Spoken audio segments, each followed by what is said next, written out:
everybody, thank you for joining me. I hope you enjoyed the opener. I'll break that down as usual in a minute, just for 3 or 4 minutes, and I've got some more music to play you, which I will also break down at the end. But first, I got a rather nice email from a chap called Dan, so thank you, Dan. And I just wondered if you, the viewer, can see yourself in Dan's email, right? So Dan says, I'm a fair player, not beginner, but not professional by any means. I have a fair number of chords under my belt I know by name, and a fair few more that he doesn't know the name of. And he can change chords pretty well. I know the pentatonic scales pretty well and can slide between them a bit, but not perfect yet. I know a few other scale patterns as well. I noodle with a looper, and while my ear is pretty good, my fingers don't always find the correct notes that he wants. I do not know all the names of the notes on the fretboard. I can play a fair amount of songs, some simple, some more complex, and can hybrid pick some. Now here's the question, where would I, in your opinion, best spend my practice time to get anywhere near as close as how I play? So first of all, what a lovely thing to say. That makes having a YouTube channel and having a little bit of guitar talent such a nice thing. I'm so happy about that. It gives a big smile on my face when I read people saying things like that. He asks, should I learn more chord shapes? Absolutely, all over the neck, and try to voice lead them from different places. In other words, don't just start from the root. Why don't you start the chord and shape it in such a way that it's the major third that you hear first, and all that kind of stuff. So yes, should you learn more music theory? Don't get me started on music theory. I have a big chip on my shoulder, and as much as many people love it and recommend it strongly, I have very little respect for music theory. I think any theory that I do know, and there's not a lot, has found me. And when it does find me, I don't go, oh, eureka. I'm very meh about theory. I don't think Clapton and Hendrix set out to learn any music theory. Learn more scales? Absolutely. Learn the notes in the neck? No, that's like music theory. It's not relevant that an A flat is an A flat. Unless you're talking to 17 people in a room about it, no, it'll find you. Right, here's where I'm hoping you are, and where I'm hoping all of you are as you're driving your cars. And if you're not, I suggest thinking about this, right? Don't worry about the key. We're in G, but that's not relevant. It's the musical movements that are relevant. Can you recognize that this is the one? We've all heard that sound. I mean, these are all... This is what you get when you're in a band and you learn cover songs for years and years and years. You learn these movements. you learn sounds like this. So when you're driving along and you hear Brian May going, I'm hoping you know exactly what that is before you even pick up a guitar. I'm hoping you know that. If you don't, definitely learn it. And then we've heard this. You heard that musical movement everywhere in music.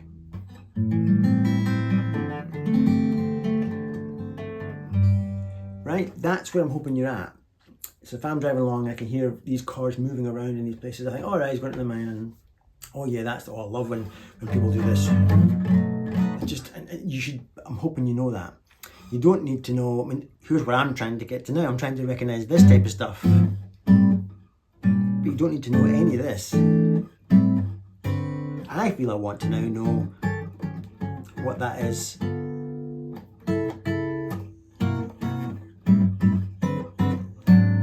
You don't have to know that though, that's the next stage. But that first section, I'm hoping you know that.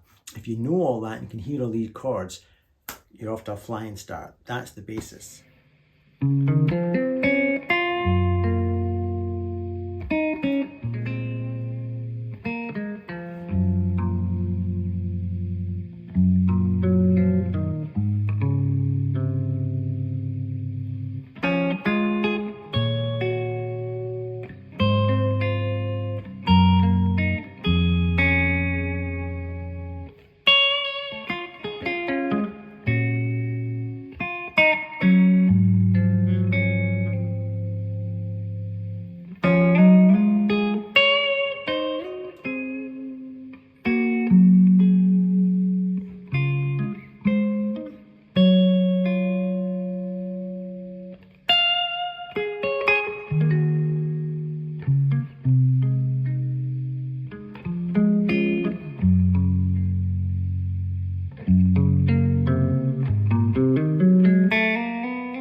Hope you liked that. That was the first 50 seconds was stolen from my new guitar hero, Casper High Lesson. You'll see him on YouTube. But I liked it so much that I just embellished and embellished and embellished, and I haven't really stopped since, and it might end up being an hour long, that thing, but I just love that theme. So that's all that was, and I'm going to break that down in a minute. But one last thing for Dan. I'll reply to you, Dan, in more detail, but just as you're learning the stuff and all these chord movements, to give yourself fuel to keep you going, invest in your touch. That's what I did. I didn't know the stuff, but I had a touch, or developed a touch, where I would just, out of the simplest things, and that gave me so much thinking. I looked at other players and thought, he's playing like he's got lead boots on, and I'm like this little ballet dancer.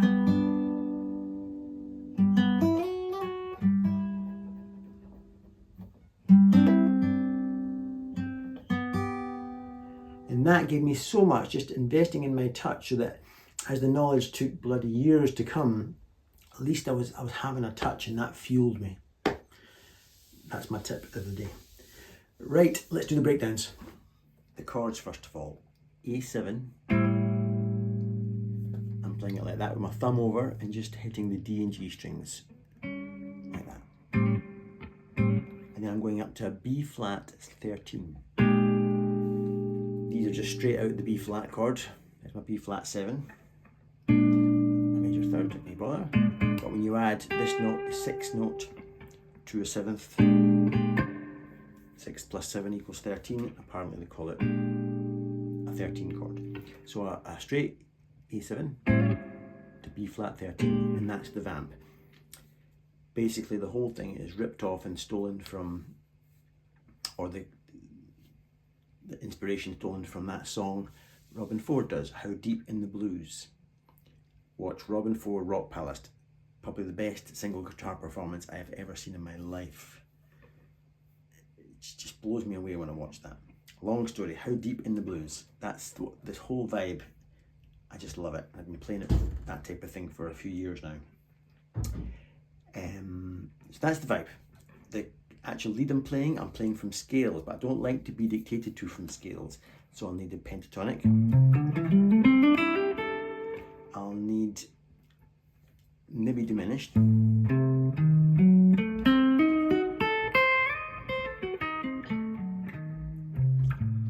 That's just going up in threes. But Robin tends to cut his diminished very often up into the half step, whole step. So half step 1, whole step 2, 2 plus 1 equals 3. So it's the same scale. I need to know this scale.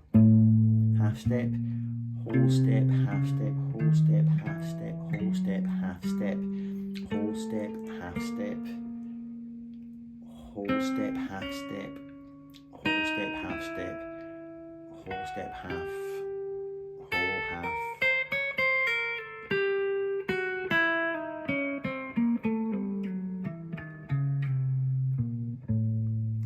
There's no major fourths in there. There's no fourths. That sound.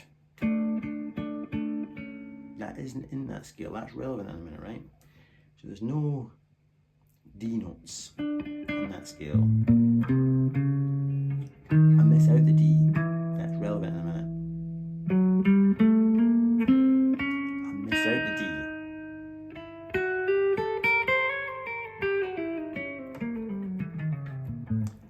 Right. I know that scale quite well.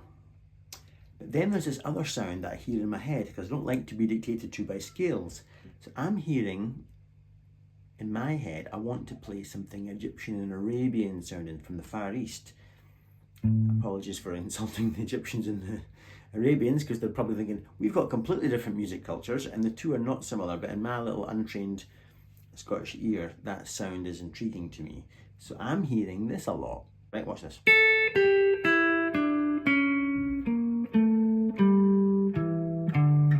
That's as close and concisely as I would say the scale that I hear in my head.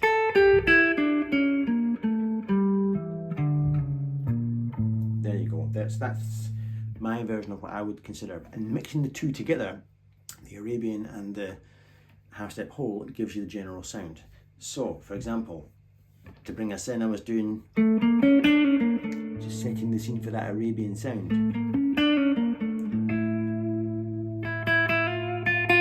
I'm just playing music, I'm just going wherever my ear wants, whatever, I know what my ear wants to hear, and I will not be dictated to by a fucking scale. Simple as.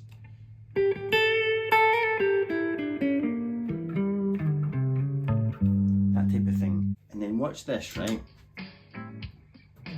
I played half step, whole step. Watch this. Oh, here we go.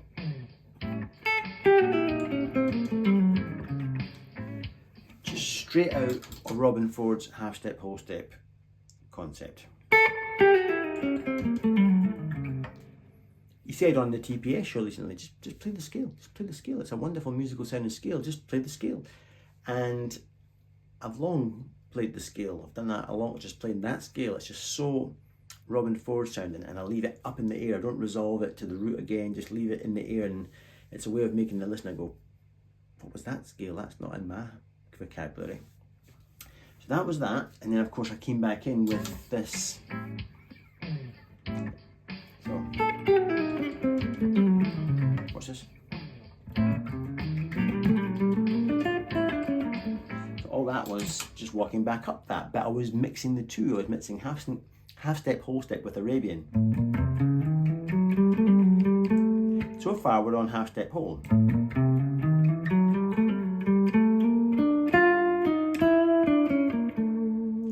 That there sounded Arabian to me and not half step whole.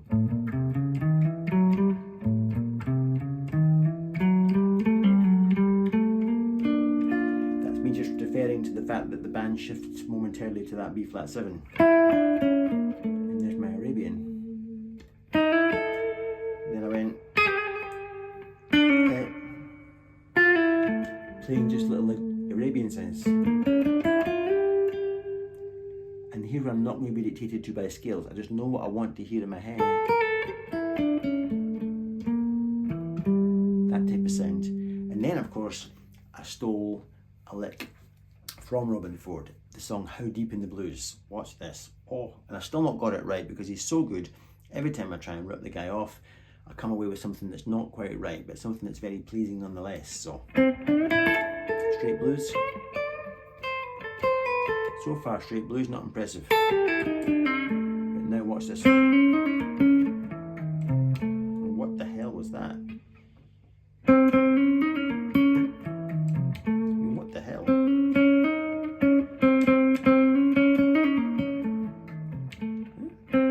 So that's what it does, or what I think it does.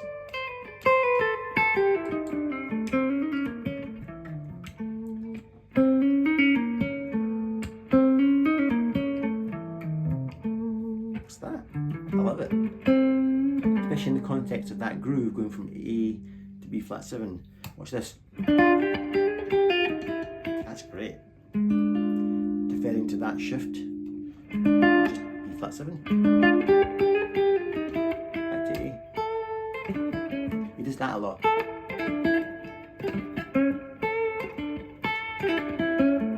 That little speed lick. Simple as, but he times it so fast.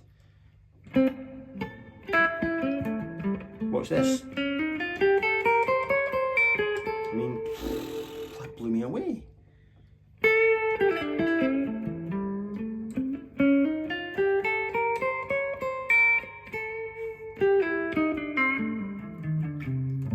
That's blues. So you can slow that down if you want. Watch this. He's now deferring to that chord, or that's actually me. It's me now. This is mine now. So I'm deferring to this chord. He now has gone on to something far more complicated than I'll ever be able to learn. So I just thought, see you there, mate. It's my way of creating that tension and then releasing. Oh.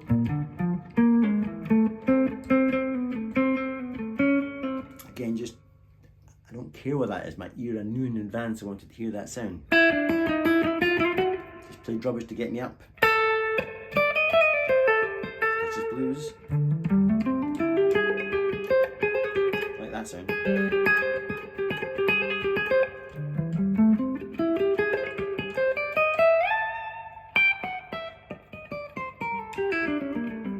And so on. I won't labour it anymore, but that's the vibe that I want to hear. So I'm not dictated to by scales, and I'm mixing Arabian sounds with half step, whole step. There's the concept of that one.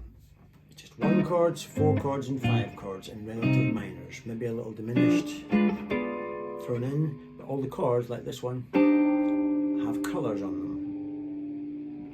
Why make something simple when you can make it torturous and hard?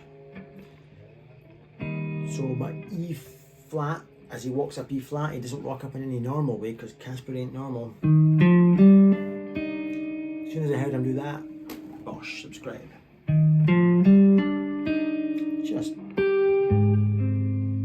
that blew me away. It's funny what blows us away, eh?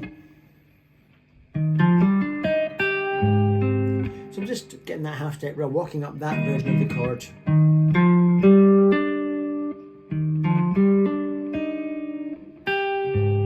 Just the 4 chords of E flat. It's E flat major 7. I won't go into mega detail, but I'll pause on the half step rub type stuff. That's a C minor 9. Just think of it as your C minor, but I'm just playing it with a colour. There's your 4 chord. But because of that open G string hanging in the air, you've got these slightly uneasy bedfellows. Of course, throwing in the JHS pedal, the pitch shifting vibrato, you get that slightly C6 sound. Then to get to the 5 chord, he does this. So I'm just shaping our major scale. Yes, sir. Or it's all just notes from the major scale. Then he hits an open G string.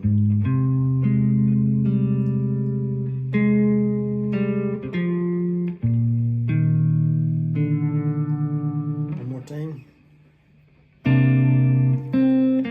Open G.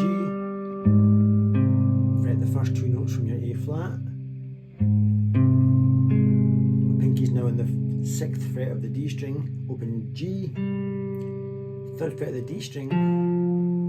Then the 6th fret of the E and A strings. Then I strike an open D string.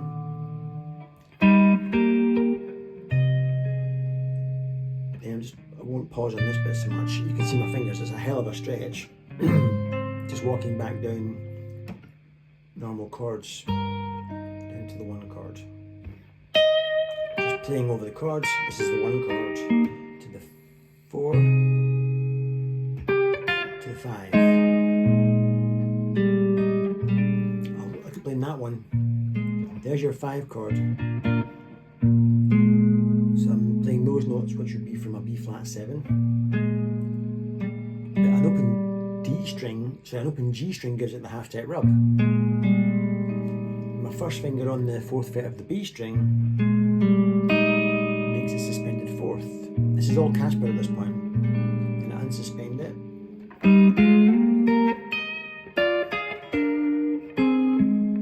All just normal chords at this point, but played in lovely ways that are not what I would say would be that normal.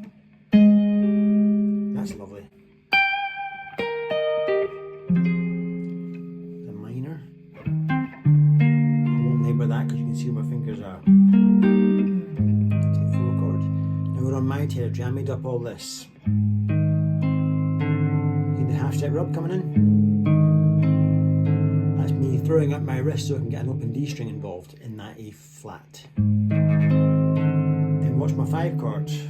Casper would be proud of me here, I think. You hearing that, Casper?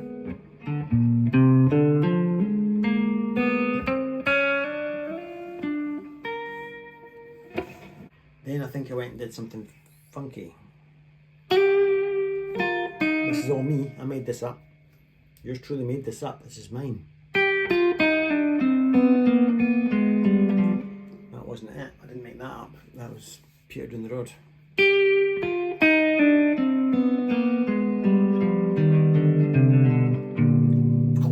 Love that. You might not like that. Dad, do you like that? My dad sometimes doesn't like all that kind of stuff. Although I think maybe he would like that, I'm not sure. But dissonance maybe isn't my dad's thing, particularly. Why can't you play it sweet, like the Beatles?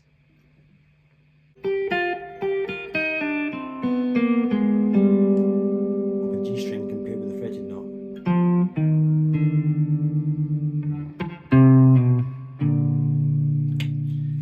Work that one out. Then